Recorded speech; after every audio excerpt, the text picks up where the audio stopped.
Hey everyone, welcome back to the second episode of our financial transactions dataset. In this video, we are going to perform statistical analysis on our variables in our dataset.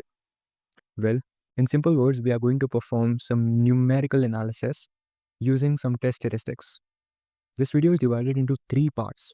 In the first part, we are going to talk about analysis between two categorical variables. In the second part, we are going to talk about the analysis of mean across various groups of the same column. So suppose you have a card brand which contains four values, that is Discover, MX, Visa, as well as MasterCard.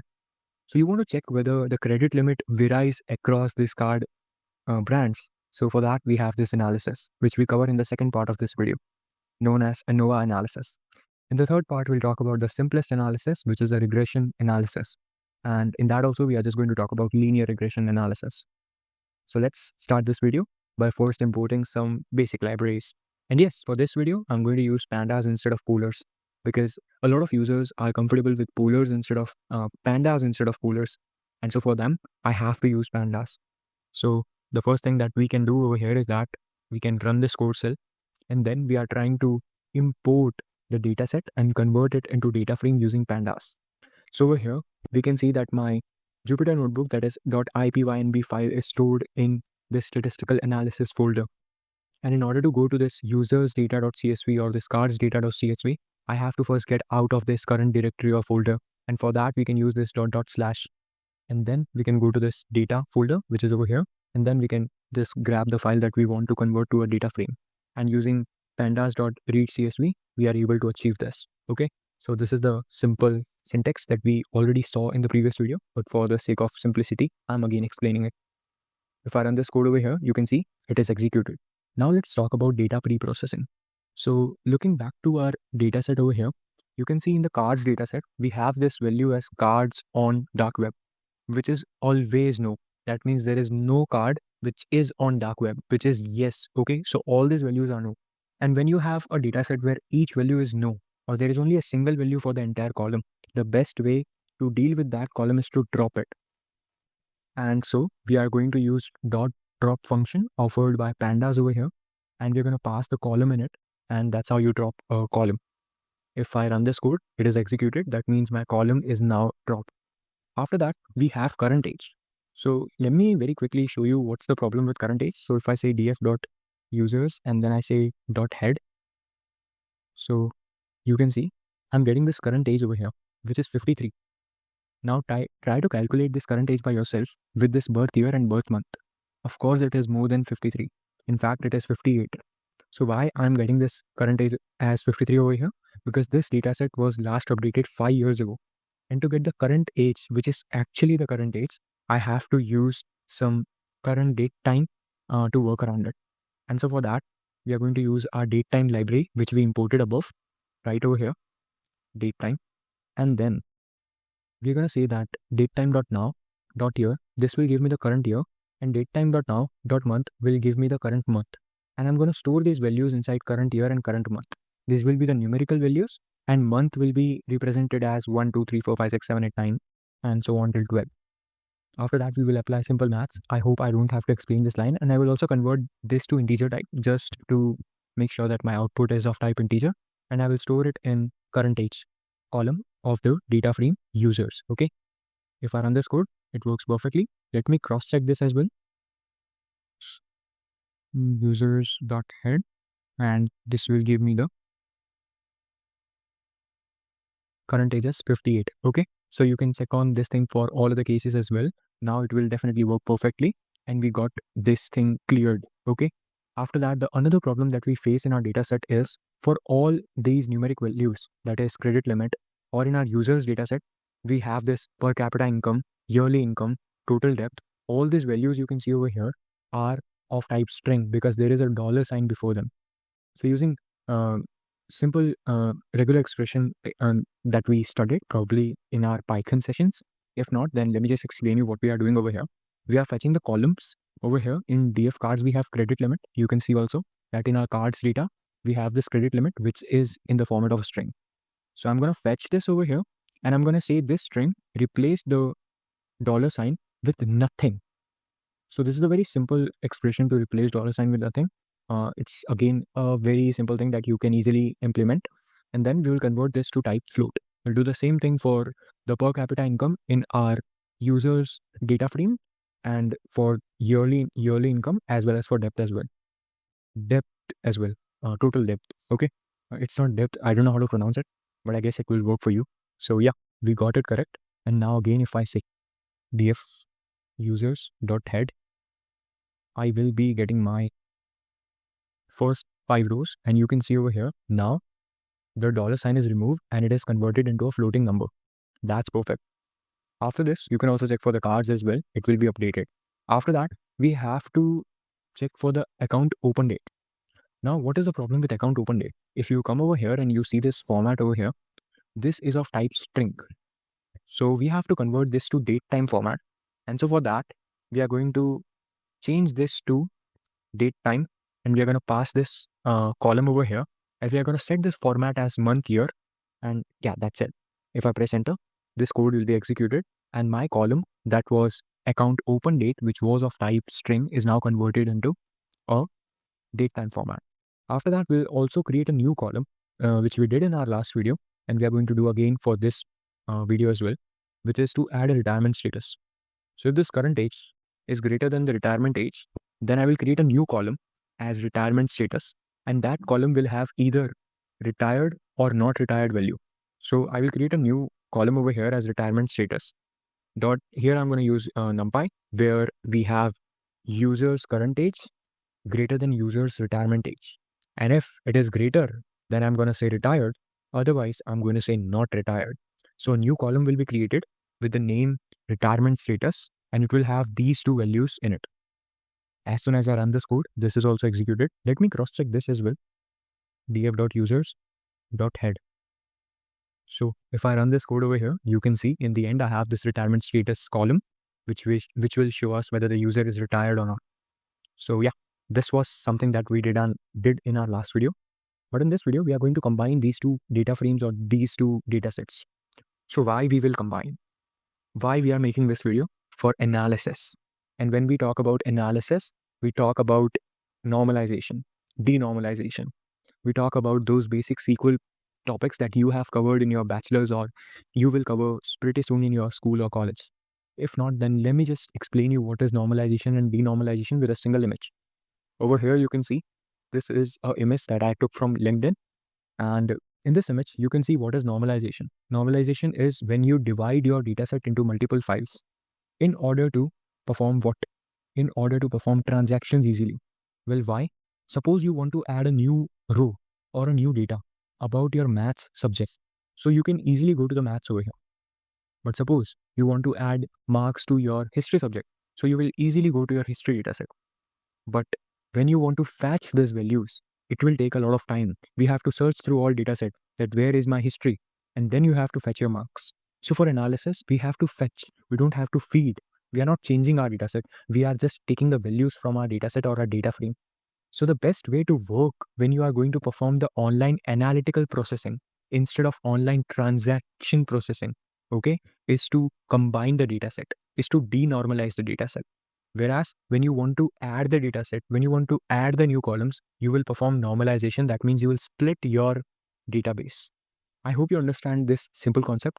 There is a lot of things in this as well. We have first normal form, second normal form, third normal form, but we'll keep it for any SQL related video, of course in this series only, but for now this was enough for your understanding.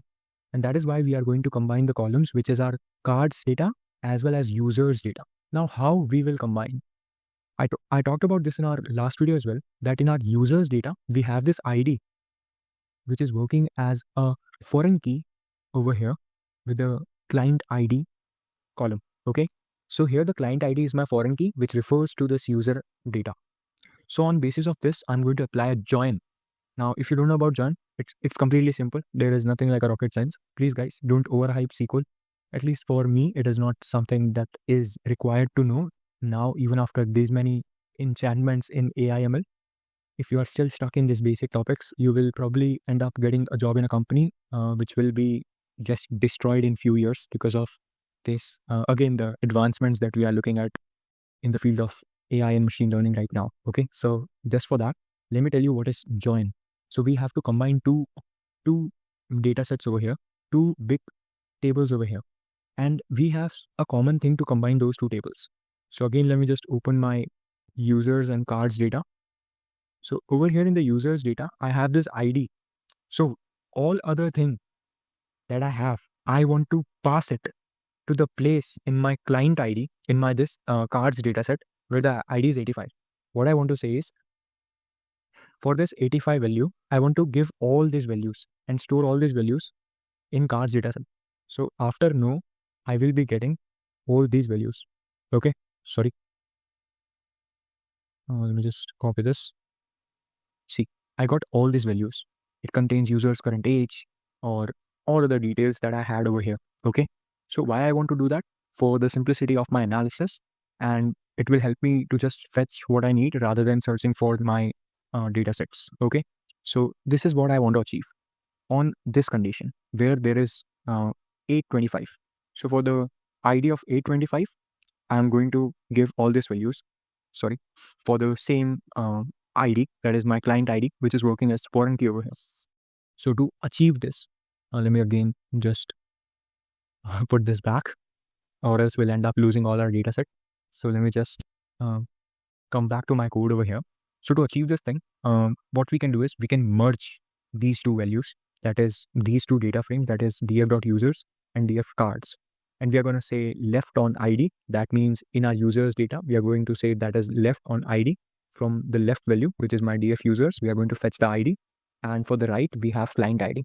And how we will join this? We'll join this with the left join, because I want all the rows of the left and all the similar rows from the right. If you still are not able to understand this, then let me just tell you what I'm doing over here is that for my ID 825, which I had in this users file, it was containing all details of the users. So instead of coming to this file and fetching all details of the users, what I have done is in my cards data, after this last variable, which we dropped in our notebook, I'm going to add all that details over here only. Why I will add? How can I how I am able to add this over here? Because I have this client ID, which refers to that client. So I will add all other details over here about that client. Okay, now you should understand. So here you can see we have this current age, which was our part of our users data. And since this new data frame is df merged, I will be having this current age and retirement age. And so as we have the last year, pin change, account open date, credit limit, and all other variables, or I would say columns from our cards data, as well as you can see for the users data as well. So after doing this, we got all the things that we require or that we need. Okay. So if I run this code over here, you can see now our two tables, which is users and cards, are merged together. And now I can access these two tables using df merged, which is my new data frame. Okay. So how many values will this data frame have? Will be equals to the number of values that our df cards had. Okay, which was our cards data set. So in our cards data set, we had 6146 values. So over here also, we will have 6146 values only. After that, we are going to check for any duplicate rows. If yes, we'll remove them. Although we won't have a duplicate rows, still we'll check it. So you can see we don't have any duplicate rows over here. After that, we have this d types. I want to check for the types of like what data type my variables or my columns are having. So if I run this, you can see I have this integers over here. Birth month is also integer, but gender is an object. Address is an object. Latitude, longitudes are my floating values. Per capita income is a floating value. And so as on for all other values or all other columns, you can check it by yourself. After that, I want to check for dy unique values. Now over here, my dy represents the ID for my cards data set. So it's a unique ID for my cards data. Okay, see over here, it's an ID. So it's a unique ID for my card data. Okay, so these will be, this ID will be equals to, I want to check for the unique column, unique values for this. So this will be equal to the number of columns and rows that I have in my cards dataset, which is equals to 6146. So that means in my new data frame that I have, which is df merged, this ID, that is dfy, will be my primary key because it can uniquely define each column. If you are still not able to understand what I'm saying, look at this. Over here, this is the ID x. Okay. So if I check for IDX, right over here, let me just check for the unique values of IDX. You can see I'm only getting 2000 because I only have 2000 unique users. But in the case of ID Y, it is 6146 because I have 6146 unique cards, and each card represents to a user, and user can have more than one card, and that's why we have this number over here. And this number, that is ID Y, which we have in our column, although we are not able to see it because of this dot dot dot over here, but you can see that over here we have this ID Y, which will uniquely identify each row of our dataset. Okay, so after that we'll say dfmerge.describe to get a summary about our new data frame, which we already saw in the previous video, so I'm not going to waste my time. You can check it out by yourself. Over here the mean value for current age is 55. Earlier on it was 48, I guess. You can check the minimum, which was earlier on around 18 or 17. First 25% data, first 50% of the data. So what this first 25% data means, the first 25% of your total data are below the age of 40, and the 50% of your data is having their age below 55 or equal to 55, whereas the 75% of your data have their age between 68, okay, or below that. And the maximum age is this, and the standard deviation is this. So you can check it out by your side as well to understand about different variables over here, like total debt, yearly income, credit score, and then there is credit limit. So you can check it out by yourself if you want to look for these things. Then we have this only integers. We already got only integers in this as well, because to get a string we have to pass the string over here. Nothing of your interest. This is just stupidity. I can even remove this. So now to only check for the strings, like I want to check the summary for the string, or I just want to see what is inside my strings. Over here I can see that there is gender, which is of type string, there is address of type string, there is retirement status, card brand, card type, expires, has chip or not. Okay, so this is all about this combined data set. X is the ID for my user, whereas ID Y will uniquely identify each row of this new data frame, which is df merged. And in the cards dataset, this is also this ID is again the ID Y, which the name is changed when the tables are combined. If we have same column name, the column names will be changed by itself in Pandas. Okay, so these ID is going to represent the unique identity number for each card, whereas the ID which I have in my users dataset will be used to uniquely identify each users. So now let's talk about analyzing association between categorical variables. So over here, we have a chi-square test statistic, which will tell us whether there is an association between our variables or not. And over here, we are talking about categorical variables. You can see over here, gender is my categorical variable. I have two values for gender. Either it can be a male or female. We can also have a third value, but in our dataset, there are only two values. Then we have retirement status, which is again going to have two values, that is not retired or retired. For card brand, we have four values, that is Visa card, MasterCard, MX card, or Discover card. And for card type, we have again three values, that is credit, debit, and debit prepaid. And we also have one more categorical variable, which is hash chip. And either a card can have a chip, which is yes, or it does not have a chip, which is no. So talking about our test statistic, which is a chi-square test, over here we are dealing with the counts and investing how far the observed counts are from the expected counts. Now, these is a lot of thing to understand and digest in 1 minute. Let me very quickly show you the example. Over here, before looking at the example, we can talk about this p-value, which is again really important to discuss. Now this p-value is a probability value of something that we want to know. Suppose I am Mayank and I can play. So what is the probability that I can play a game? Let's say 0.1, 0.2, 0.3, 0.4. It can go from 0 to 1. But if my probability of playing is less than, let's say, 0.01 or 0.05, then I can say that I can't play. Okay, so this is what my p-value is. Now what is the use of it? We'll talk about that just in a few seconds. Over here, the conditions for chi-square test statistic is that there should be independence of like between two columns that we are trying to find out the association. So there is no dependency between the, let's say, the card brands and the gender. Okay, the gender and card brand, there was no dependency between these two variables when they were calculated. Whereas the sample size is more than 5, and yes, it is true. Degree of freedom is basically the number of variables that we are working with, which is again, of course, more than 1. Looking at these conditions, it's pretty useless because we have all of these conditions true, and it's not really hard to check as well. Talking about p-value, its probability value, and if it is less than 0.01 or we consider most of the times as 0.05, If it is less than that, we will say that the probability of a particular task is not true because it's too less. Okay. And mostly we use it for our null hypothesis. Now, wait for a minute. I will explain you what is null hypothesis as well. Let's take this example over here.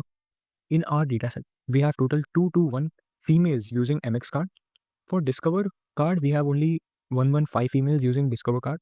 For MasterCard, it's 1651, and for the Visa, it's 1152. Now, these are the number of females using each of this individual card. And similarly, for the male, we have these numbers as 181 for MX, 94 for Discover, and so as for Master and Visa card. Here, in total, I'm going to add all these values of my first row and put it over here. Now, you can do it by yourself as well, but don't worry, it's a correct value because in the end, I'm getting this sum as 6146, which is equivalent to the number of rows that I have. After this, the expected count will be my row count into my total column count divided by total table count. So suppose I want to count the expected value, means the value that should be here. Although it is 2 to 1, but what can be my expected value? Now, why we do it? Because we want to check whether there is a variance between the female and the MX card distribution. So it is just like you have to check the expected count.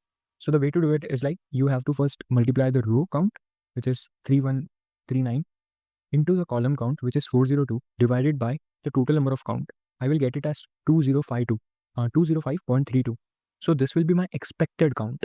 So it was expected that there should be 205.32 women or females who were having the MX card, but I am having 221, which is my observed count, my true value that I got from the dataset. So like similarly for all other values, you will count the expected count. For 115, you will multiply 209 with 3139 and then divide it with this 6146. Similarly for MasterCard, you will multiply 3139 with 3209 and then divide it by 6146. Doing it for all these values, you will get a new contingency table. We call this table as contingency table. You will get a new contingency table. Here, all the values in red are my expected count and all in black are my observed counts. And using the chi-square test statistic that I have, I'm going to subtract my observed count with my expected count and I'm going to square this and then divide it by my expected count.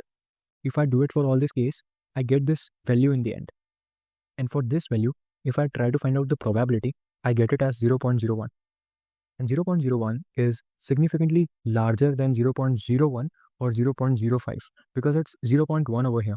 So for this probability value 0.1, I can say that my null hypothesis is true. The probability for null hypothesis is true. And so gender and card brands are independent. Gender does not affect card brand. Okay. That means it is not like a card brand will more likely to give more cards to female than to male. Okay. So that is not something that we can observe in our dataset.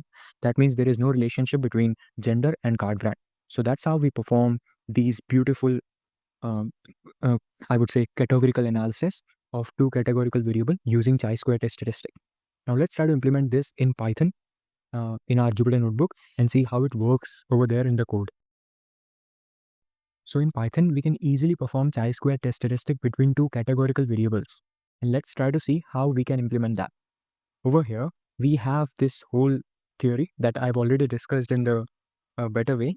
And now we are setting up our hypothesis, which is my null hypothesis, where the gender and card brand are independent and do not affect each other. Okay, that means gender does not affect card brand. At the same time, we have this alternative hypothesis that states that gender and card brand are dependent. That means gender do affect card brands. Now we'll print both of these hypotheses and then we are going to make a contingency table. Well, we already talked about contingency table and over here we are doing the same thing. And now we are converting this contingency table into a contingency matrix, which is using the NumPy. Now the reason we are using contingency matrix is because I want to find out the expected counts. And now I will pass this contingency matrix to my chi2 dot, which is chi-square / contingency function. This function is provided by stats, which is over here. We have already called this. It's a module inside my SciPy library, which will help me perform this chi-square test statistic.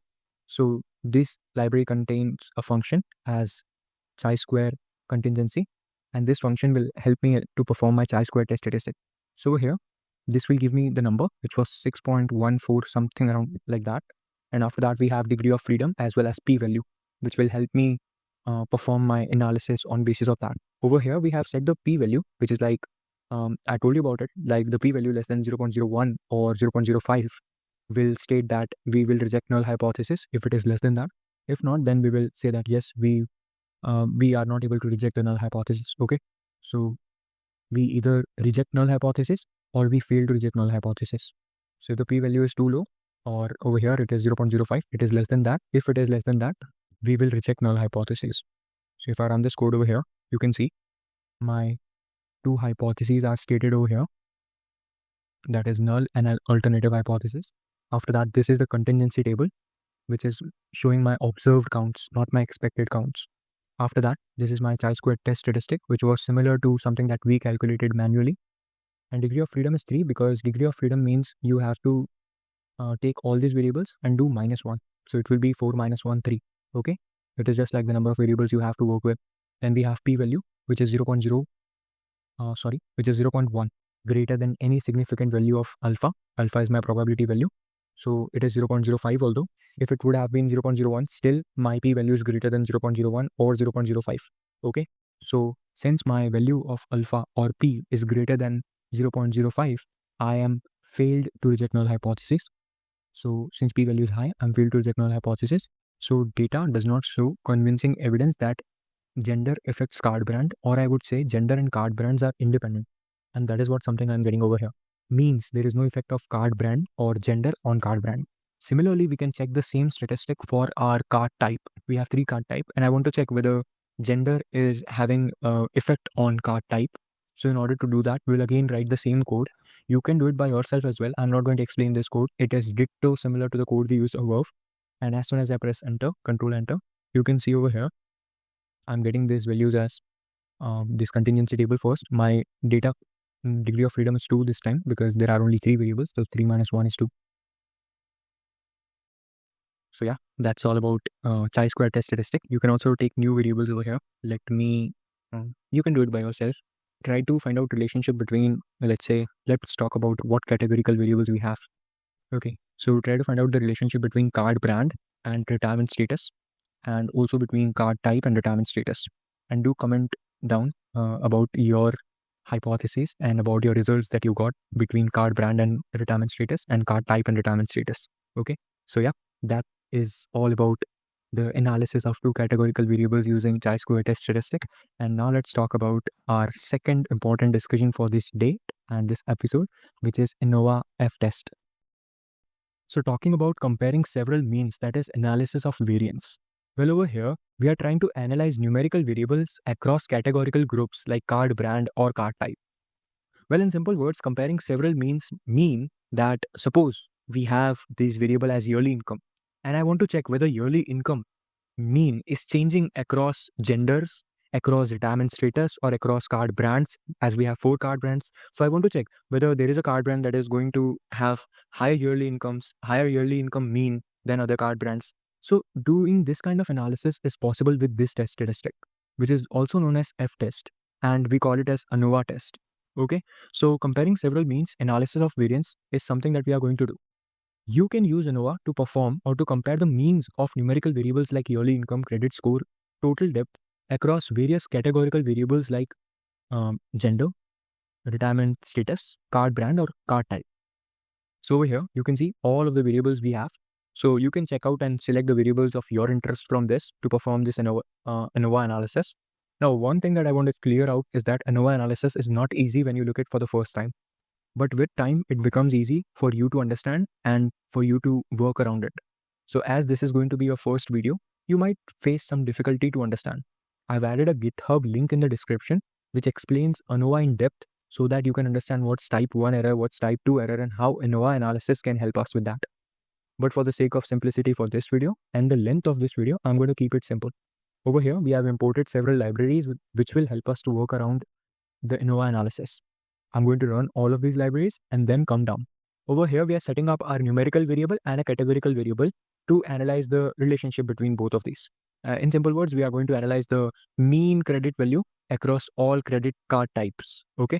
So instead of choosing credit card type, let me choose credit card brand over here because we'll start with that first. BRAND. Okay. And then we have this hypothesis over here. In the null hypothesis, we say that the mean of credit limit is same for all categorical groups. That is my card brands. So the mean credit limit is same for all card brand groups. And my alternative hypothesis is that at least one categorical variable, which is card brand group, has a different mean credit limit. Okay. So that means after setting up this hypothesis, we are going to check for a p-value because we are going to get the p-value in the end.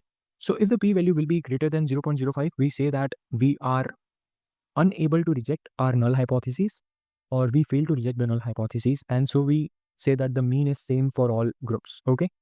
And the alternative hypothesis is true if our value is less than 0.05, our p-value is less than 0.05, where we say that there is at least one card brand which is having a different mean than other card brands. Okay. So after we get this p-value, we can perform the further analysis, which is again this Tukey HSD analysis. So now we'll start by first checking for the assumptions. So the first assumption that we have is the variables should be independent, which is true because yes, we when we tried to collect the data was independent and there were no relationships between the gender or between the credit limit or the card brand. Okay, so there is no relationship between these two while we collected the data. So independence is true, but we have to check for normality. And to check for the normality, we use Shapiro-Wilk test. Now, this is again a test statistic used to check for the normality. I will not go in depth. Over here, I have set the categories from the categorical variable, which is credit card brand in my case, and I've took all the unique values out of it. So categories contain all the unique values. So if I click on this over here, see, it's an array that contains all unique categories that I have. So in card brand, I have 4 categories. So these categories, which is a list, will contain, which is an array that will contain 4 values, that is a Visa, MasterCard, MX, or I will say MX and Discover card. Yeah. And after that, we have this empty dictionary, which we are going to fill with the normality test for our case for all 4 groups. So for the first group, we check it like that. And first, we check for the null values and we drop it if we get some null values. And after that, we apply the Shapiro test for this particular data, which contains the categorical variable along with the numeric variable. Okay. So what I'm doing is, suppose we have a card brand as Visa. So for Visa, I'm calculating the credit limit, that is a mean credit limit. That is all credit limit, and then I'm setting this group data, which is of type type list, and then I'm passing it to this Shapiro, which is again a test statistic that is offered by SciPy. In that we have library as stats. So using that, I'm going to perform this statistics, and in this statistic, I'm getting a p-value. So if this p-value is greater than 0.05, that means I'm failed to reject null hypothesis and our data is like normally distributed. And if it is not like that, then my data is not normally distributed. Similarly, we can also perform this QQ plots over here to see visually that our data points are normally distributed or not. And yeah, after doing all of this, and also we are adding the KDE over here for the histogram purpose. And the reason we are adding KDE is because we want to see that, I would say we want to see that line in our histogram to check for the flow or to check for the distribution. Now you will understand about that in a quick second. So after that, we have this QQ plot along with the histogram to look at the, I would say, the distribution of our variables. And then after checking for the assumption, which is first one is normality, we will check for our second assumption, which is equal variance. And for that, we are going to use Levin's test. So this is again a test statistic to check for the equal variance. And this will also have a p-value. If p-value is greater than 0.05, we will add this results. Otherwise, for all, we add this result for normality. So let me explain you again. Sorry. For Levin's test, for Levin's p-value, we will say that if p-value is greater than 0.05, it will be true. That means my test statistic is true. There is an equal variance across all groups. Similarly, for my first analysis, that is my normality analysis, I have 4 groups to check for the normality. And for each group, I will be having a different p-value. And for each p-value, I will check whether that value is greater than 0.05. If it is not, then I will add it as it is to this list. And if it is not, then my assumption is not true. So I cannot perform ANOVA analysis. And if these conditions are true, then I can perform my ANOVA analysis. And yeah, After that, we will check if normality met, which is like checking for these condition. If there is a single p-value which is not greater than 0.05, this will be false. Similarly for this, if my value is not greater than 0.05, it will be false. So I will check for both of these conditions. And if these conditions are true, then then only I can say my assumptions are met and I can perform ANOVA analysis. After performing ANOVA analysis, we'll get a p-value. And if the p-value is greater than 0.05, I can say there is no significant difference between the mean across all card brands. Mean of what? Mean of credit limit. But if it is, the p-value is not greater than 0.05, I am failed to say that. And so there is a significant difference. And to check that difference, we'll perform the Tukey HSD analysis, which is over here. As you can see, if my p-value is less than 0.05, I will say that there is a significant difference between mean of credit limit between different card brands. And to check that, we perform this pairwise Tukey HSD analysis, in which we pass this variable and the group as well. And this will give me the summary of the analysis. Well, over here, it will give me the means or the p-values across different groups. So I can check where is the difference or which groups are having the difference. Okay. So although, let me tell you one thing really quickly. For this dataset, we are not able to perform ANOVA analysis. So since we fail the, because we are going to fail the assumptions, while checking the assumptions, we are not able to satisfy the two assumptions. We will not be able to perform this analysis of ANOVA. So what we will do is, we will perform the else part over here. That is, assumptions of ANOVA are not fully met. Either the data is not normally distributed.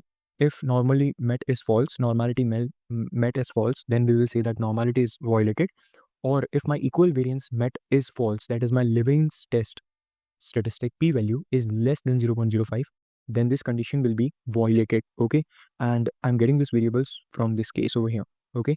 So don't worry if you are not able to understand my words, you will definitely understand the code. Go and look at the code for a couple of minutes and you will easily understand what's going on. Okay.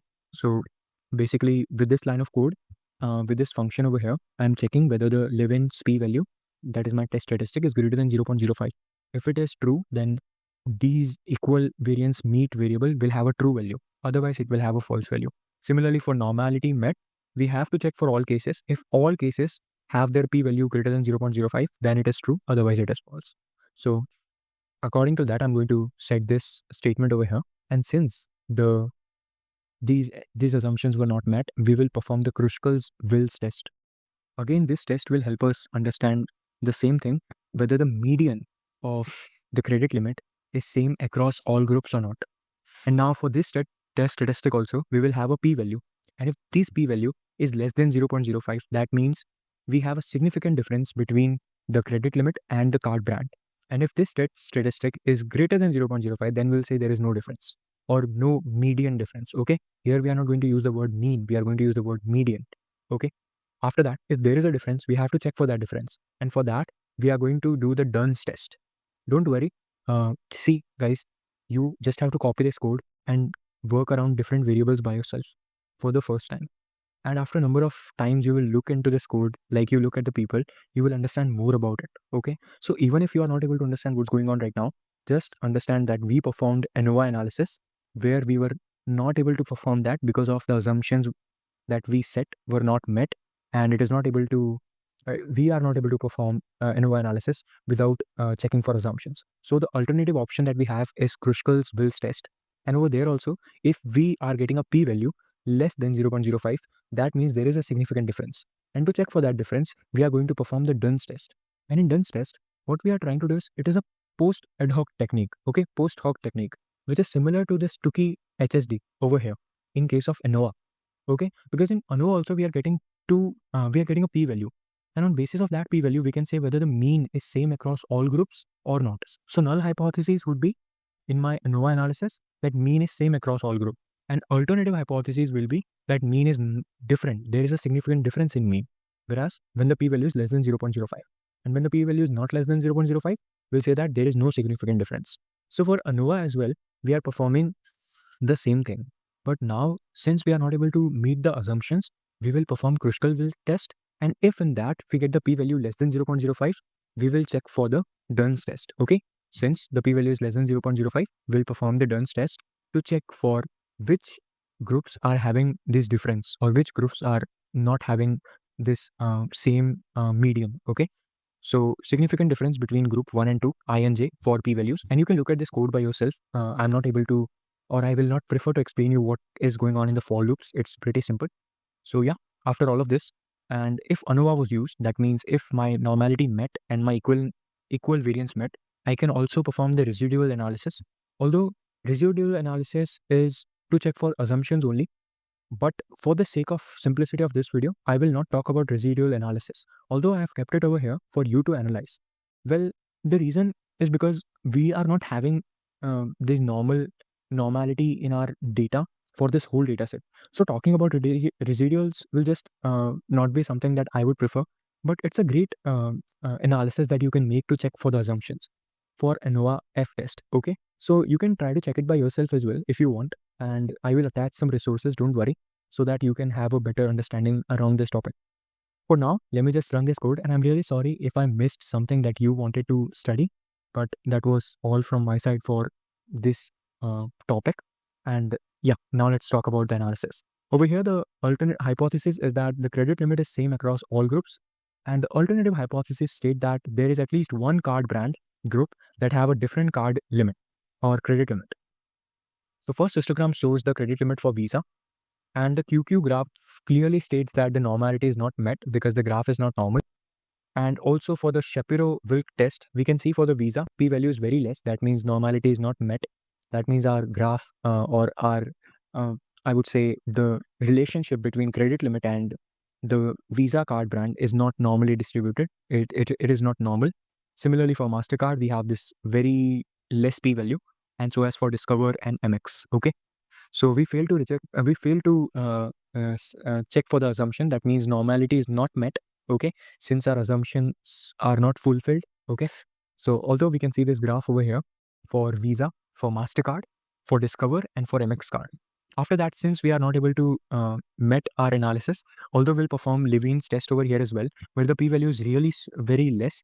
So over here we say that both of these test statistics were violated. That means neither our data is normally distributed. The normal assumption is also violated. Along with that, the equal variance assumption is also violated. Since both of our assumptions are violated, we'll perform Kruskal-Wilk test. Okay. So the Kruskal-Wilk test, after performing this test, we are going to get a p-value which is really less than 0.05. And if it is less than 0.05, we say that there is a significant difference. Okay. So since the p-value is less than 0.05, we reject the null hypothesis. And we say that there is a significant difference in the median of credit limit and the card brands. Okay. So we have 4 card brands, 1, 2, 3, 4, and we'll find out the relationship between them using this graph over here. So this is my Dunn's post hoc test results. We discussed about this. And over here, you can clearly see that there is some sort of thing going on over here. And for all values which are less than 0.05, we will say that those are showing some significant difference. So we can see over here that, between group 1 and group 3, there is a significant difference. Between group 1 and group 4, there is a significant difference. And so is for 2 and 3, 2 and 4, 3 and 1, 3 and 2, 4 and 1, and 4 and 2. But there is no significant difference between 1 and 2 and 3 and 4. Okay. So why is that a case?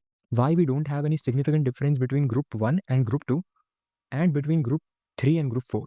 And why we only have significant difference between group 1 and 3, 4 or group 2 and 3, 4? Well, let me tell you why. Let's go back to the cards data.ipynb and wait for a few seconds to open it. And let's go to this box plot that we covered in that. Oh, I have to run this, so I will not do this for now.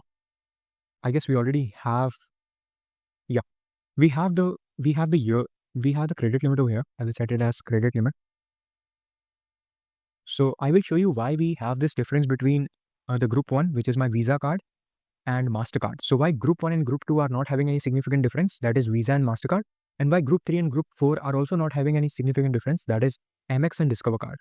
But why these two groups, that is 1 and 2 and 3 and 4, are having significant difference between each other? Okay. So in simple words, why my 1 and 2 are not having any difference and why my 3 and 4 are not having any difference? So if I just change, if I set this credit limit over here, and also for here also, I will set it as credit limit. So I'm trying to create a histogram to show the distribution of my credit limit across various card brands. Okay. So we are going to make a box plot to understand that. And as soon as I run this code over here, I will get a box plot that will show me the distribution of credit limit for each card brand. Looking at this only, I can see why I have that test statistic and what does that test statistic mean.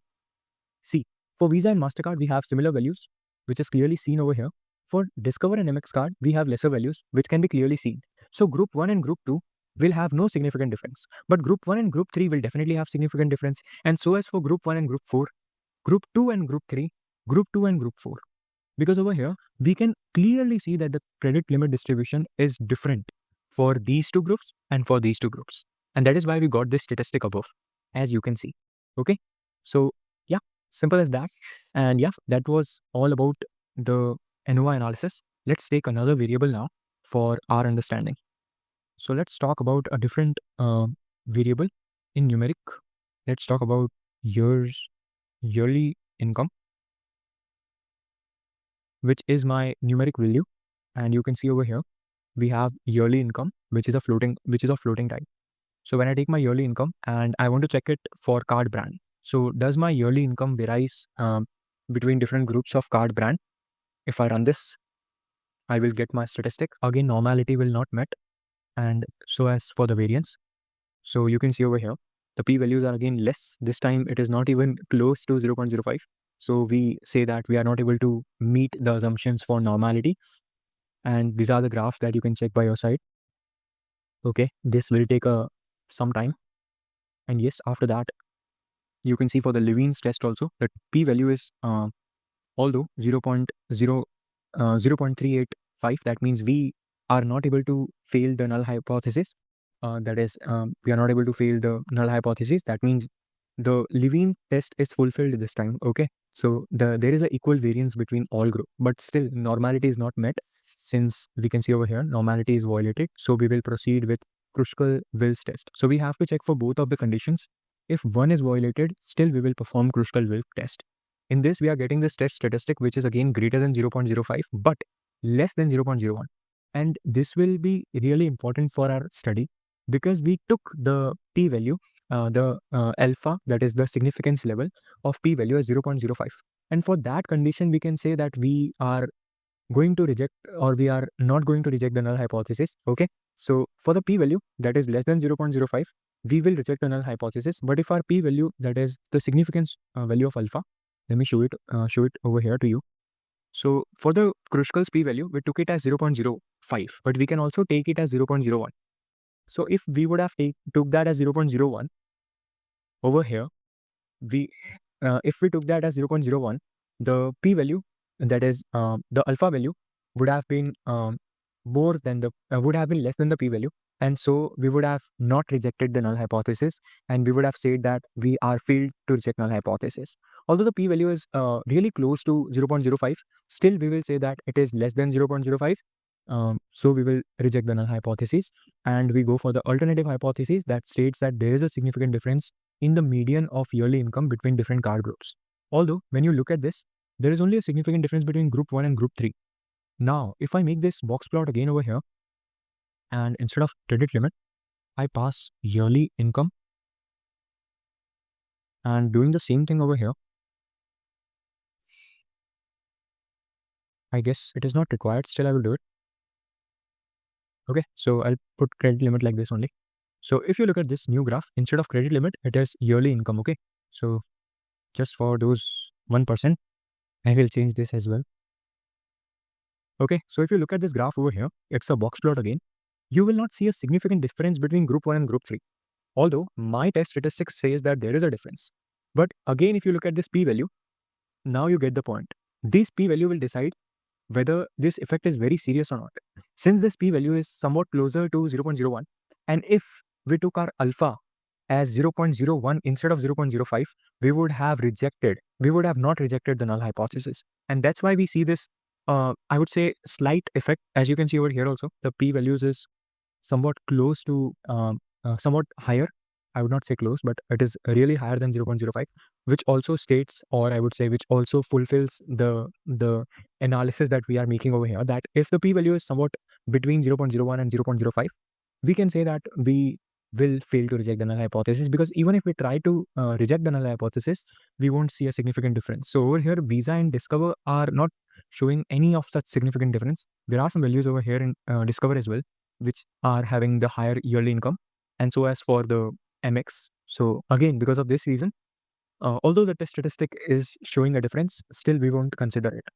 So yeah, that was all about ANOVA analysis, but we discussed more about Kruskal's analysis in this. So now your work is to check for all the numeric variables that we have in our dataset and compare it with all other categorical variables that we have in our dataset. And then talk about the hypotheses and the interpretation that you got out of it. You can use this code and you can download this code from the GitHub for your analysis purpose. Although don't worry if you are not understanding what's going on initially. With time and with practice, you will understand the code in depth and very easily. Just to start, you can copy the code. It's completely fine. But make sure you understand the reason behind this analysis. Over here, we want to check whether there is a difference of a particular numerical variable across the groups of categorical variable. Okay. So yeah, that was it for the second part of this video. Now let's talk about the easiest part, which is my regression analysis. In that also, we will just talk about the linear regression analysis. Talking about the last session of today's video, regression analysis. So what we want to do is we want to check whether two numerical variables are either increasing or decreasing together. Are they showing some sort of trend or not? And to check that, we are going to perform regression analysis in Python. It's pretty simple. All you need to do is you need to check for the straight line and whether the values are falling under that straight line or not. And are they performing a positive relation or they are showing a negative relation? That is it. Okay. So we are going to use these two libraries over here, and I'm going to just simply run this code. To perform the regression analysis, we have to define the regression formula, which is going to contain the credit limit and the independent variable, which is my yearly income. So is there any relationship between credit limit and yearly income? There has to be some relationship, because I guess credit limit is defined by your yearly income only. Okay. So there are two hypotheses over here. The null hypothesis state that there is no relationship between yearly income and the credit limit, whereas the alternative hypothesis states that there is a relationship between credit limit and the yearly income. So after setting up these two hypotheses, I'm going to check for the test statistic and the p-value. So this is my model that I'm going to use. Again, I will get a p-value. So for that, I will be getting a test statistic and p-value. I'll be printing those values over here. Then I will check for the intercept as well as the slope of my line equation. Again, if you don't know what's that, just study about linear equation for line. A equal to mx plus c. Over here, m is my slope and c is my intercept. So I want to calculate my intercept. So before that, we'll first check if the p-value for yearly income is less than 0.05. That means for this model, whether my p-value is less than 0.05. If it is less than 0.05, I fail to reject null hypothesis. That means my alternative hypothesis is true. That means there is a relationship between yearly income and credit limit. So if my test statistic is less than that, we fail to reject the null hypothesis, or I would say we reject the null hypothesis if it is less than 0.05. That means there is a significant evidence that yearly income affects the credit limit. If my p-value is greater than 0.05, that means my probability value for the null hypothesis is greater than 0.05. So I say that I failed to reject null hypothesis, and there is no significant difference between yearly income and the credit limit. Okay. So after that, I'm also going to talk about the 95% confidence interval, where I will talk about whether the yearly income affects and how does it affects, like what range does it affects. You will understand that in a second. And after that, after the confidence interval, we are going to calculate some other test statistic to just talk about the whole model in general that we got from here. Okay. So although the best way you can perform this is write this line of code and then simply type model and press enter.